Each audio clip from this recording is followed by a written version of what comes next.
Alright, nizere ko mumeze neza kabisa hano hose muri amahoro. So nkubwira ngo ni wa mutaramu wanyu ubihanganye Jean Paul cyangwa se UJ nkuko ubu byumvishe muri intro yacu kabisa.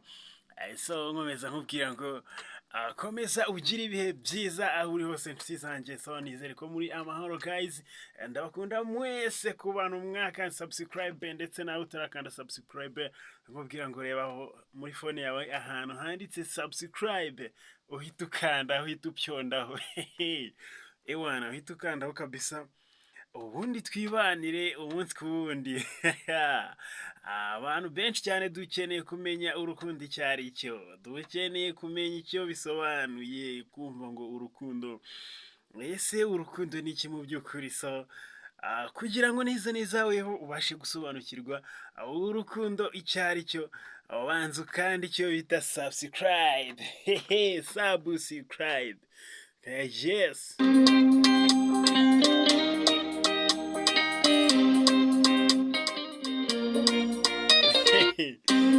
Ehwana kabisa, ngira ngo ukomeje kugenda ubyumva neza cyane, ibintu byose biba bigenda fresh, dukomeje kugubwa neza hano hose mu mibereho yacu ndetse no mu kazi kacu ka buri munsi. Ibintu byose ndahamya nashidikanya ko ewana ntabwo byagenda neza 100%, ariko niba wagerageje uyu munsi ukaba wakoze byibuze bikageramo kuri 70% cyangwa se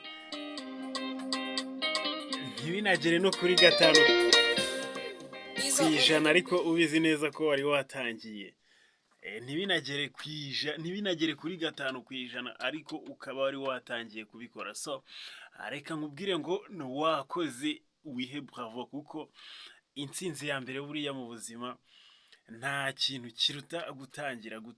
Yes, ibyo waba wakoze ntugacike intege, kandi gucika intege ni intambwe isubira inyuma. So reka nkwibutse ko kabisa aka kanya turi kumwe n'abataramu bagiye batandukanye. Uyu munsi ngufitiye abatumirwa kabisa muri iki kiganiro cyacu. Ni ikiganiro kigezweho, abantu benshi mukeneye gusobanukirwa urukundo icyo ari cyo, mukeneye kumenya urukundo icyo ari cyo, mukeneye kumenya kabisa urukundo ngo ni iki. Ese nawe urifuza kumenya igisobanuro cy'urukundo? Waba ukeneye kumenya uko wakwitwara mu rukundo? Waba ufite fiancé wawe kabisa ariko ukaba utazi imitomo wamutera? Waba ufite umukunzi cyangwa se utamufite? Ewana, ushobora kuba wibereye aho ngaho utaratangira no kujya mu bintu by'urukundo bya nyabyo, ariko ukakanya ukaba utaramenya uko wabigenza kugira ngo ugume mu rukundo, cyangwa se kugira ngo uzamenye amagambo uzakoresha igihe uzaba uri mu rukundo. Niba ubikeneye rero ndagusabye kanda subscribe kabisa, ubundi ibintu byose bigende neza, uzamenye uko uzatereta umuntu wawe, cyane ko buriya iyo utazi uko watereta umuntu, kumufiringa birakuvuna, ndetse rimwe na rimwe no kuzagira ibyo umukorera birakugora cyane. So guys, nkibutsa ko kabisa uri kumwe na mutaramu wihanganye Jean Paul cyangwa se UJ.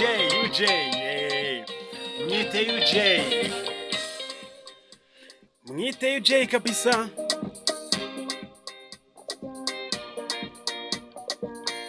Mutaramu.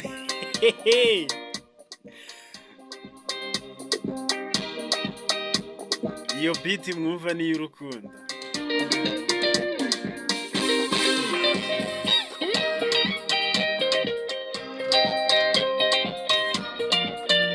Ni beat y'urukundo.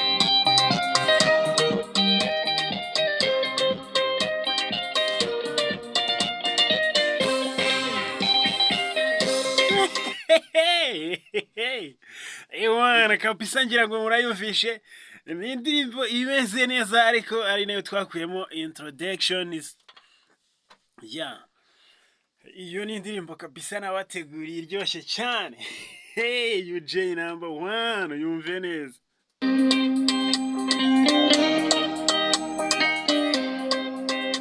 UJ number 1 These are on the beat. Ewan ngira ngo urayumvishe kabisa. Umvishe ukuntu iryoshye. Ni indirimbo irimo imitoma igera mu bihumbi ijana. Imitoma igera mu bihumbi ijana. Ibaze imitoma ibihumbi ijana. Ni ryari wigeze wumva imitoma ibihumbi ijana? Uretse ku Gihembo TV honyine niho hantu honyine uzasanga umutaramo witwa UJ agufitiye imitoma irenga ibihumbi ijana. Imwe mu yo wakoresha kabisa ukabasha kwiyuzuza n'ukunda cyangwa se ukabasha kwemeza ukunda. Imitoma myiza cyane. Wa mutoma utera agahita yumva kabisa n'abakunzi bati wow sheri wanjye wow. Ewana nkubwira ngo kabisa rero so icyo usabwa weho nukugumaho ugakanda subscribe. Ugakanda subscribe kabisa twabasha kwibanira umunsi ku wundi. Ukabasha kwiga gukunda ukamenya gukunda icyo ari cyo. Ukamenya uko wakunda ugasobanukirwa urukundo. Urukundo ruravuna. Urukundo ruravuna kabisa ku bantu mutari mwagira urukundo. Biragoye kugira ngo urwumve. Biragusaba rero kwiga gukunda. Nta handi wabyigira uretse ku Gihembo TV honyine. Ugahura n'umutaramu. Umutaramu bamwita UJ. UJ akakugezaho neza ikintu bita urukundo icyo ari cyo. Akakwereka uko wajya useka uri kumwe na sheri wawe. Buriya ni ngombwa kubasha no kumenya uko watereta umukunzi wawe, wakwicara muri kumwe ukamenya uko umwicaraho. Ukamenya uko wicarana na sheri wawe. Ukeneye kumenya utugambo uzajya ubwira sheri wawe igihe mwicaranye. Igihe mwicaranye kabisa ukajya umenya utugambo umubwira. Ukamenya n'uturirimbo wamutura. Wabibwirwa n'icyo utarabashije gukanda subscribe ku Gihembo TV. Nta hantu wabikura. Nta na hamwe. Uretse ku Gihembo TV honyine. Ukeneye kumenya ukuntu ugomba kujya uganiriza sheri wawe. Ukeneye kumenya uko ugomba kujya witwara mu rukundo. Ni byinshi cyane ukeneye kumenya. Byinshi kabisa. Niyo mpamvu nkubwira ngo weho uramenye icyo usabwa. Kanda subscribe. Mufitiye abatumirwa hafi kabisa mu kanya gato cyane. Mu minota mike ndaje ndabona bakugejejeho.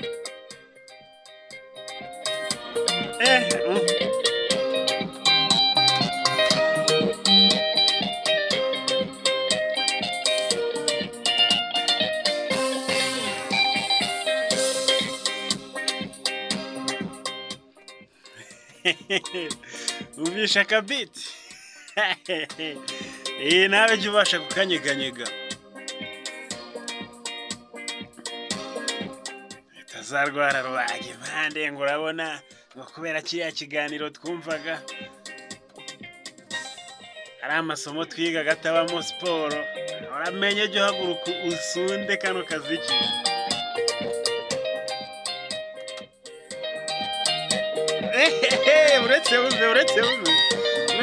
uretse harancitse. Tega amatwi.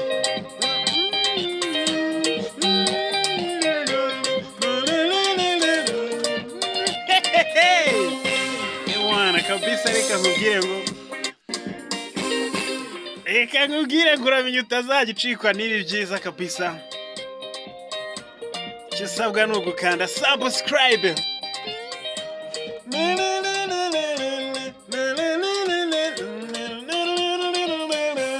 Zuka yiruka.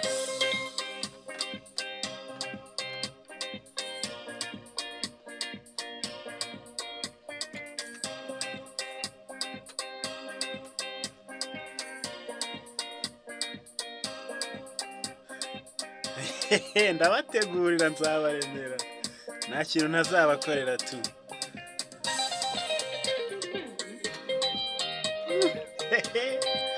Ariko iyi ndirimbo nituyikubita hazashya we.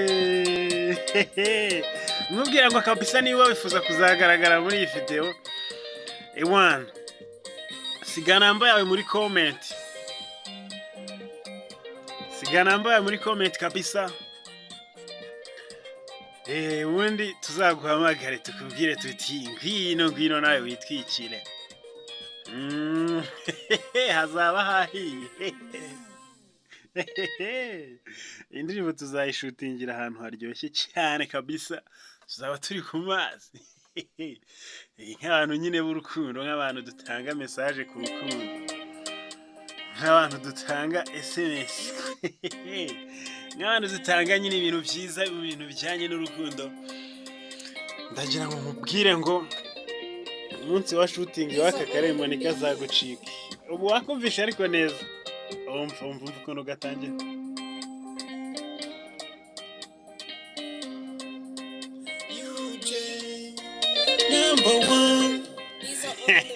Wabyumvishe se? Cyangwa ntabwo wabyumvishe? Kankumvishe.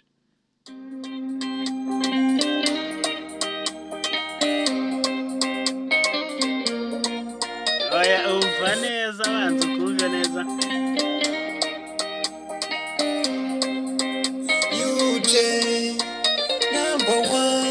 These are all on the beat. Yewe muranyibye we nari nkabumvishije. Umva ngaho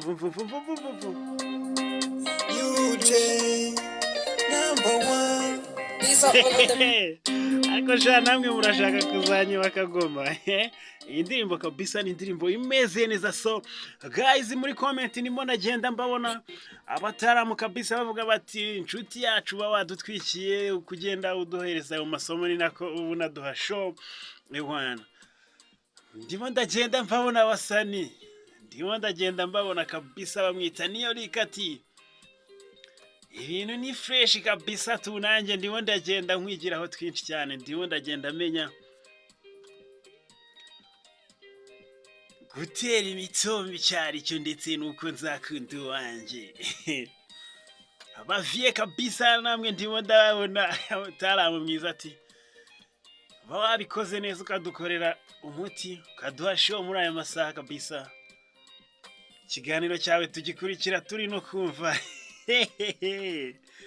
Turi no kumva ka music. Undi nawe ndimo ndamubona bamwita niyo. Ati kabisa iyo ndirimbo sinzabure muri shooting iyi muri iyo video yayo kabisa sinzayiburemo. Nshuti yanjye reka nkubwire ngo ntuzabure kabisa umunsi turimo planning umunsi nyawo tuzayikubita hanze. Ubundi hagashya kabisa tugakomeza tukaryoherwa, twige kubaka societe. Societe izira amakemwa. Nta kundi twayubaka rero tudafite urukundo muri twe. Ikintu cya mbere ni urukundo. Urukundo.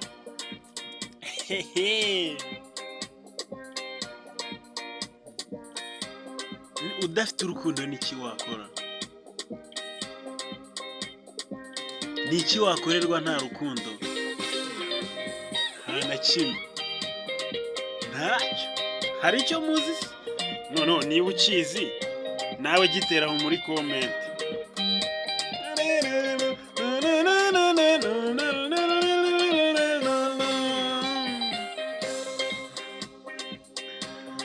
Right kabisa, reka mbabwire ngo mwari muri kumwe na wa mutaramu wanyu uwihanganye Jean Paul cyangwa se mwite UJ number 1. Hehe, wamusanga kuri YouTube channel yitwa Igihembo TV, wamusanga kuri Instagram ukandika UJ number 1 official, cyangwa se ukagenda ukamusanga ahantu bita kuri Twitter bamwita UJ number 1, cyangwa se ikubita kuri Facebook naho ni UJ. Imbuga nkoranyambaga zose uragenda ukamusanga bamwita UJ number 1. Hehe, areka mbabwira ngo ciao, ndetse nawe wacitswe n'ikiganiro uragisangamo neza kabisa kuri YouTube channel kiba kiriho. Nyarukiraho kandi subscribe ndetse ukora icyo bita like, utere na comment, nurangiza unasharinge, sibyo se?